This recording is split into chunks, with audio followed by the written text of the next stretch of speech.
నాకు అంటే వాళ్ళకి ఏమి జరగబోతుందనేది చాలా వరకు నాకు తెలుస్తూ ఉంటుంది.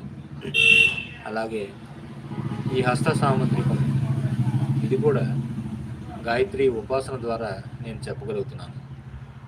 అంటే ముఖ్యమైన సమస్యలు ఏవైతే ఉన్నాయో వాటి మీద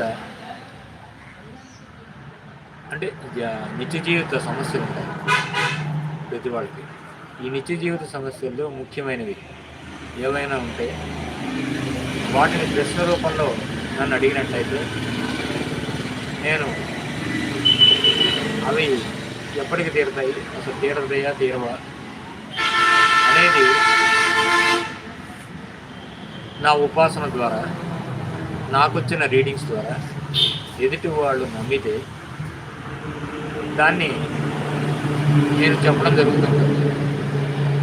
ఇందులో నమ్మకం అనేది చాలా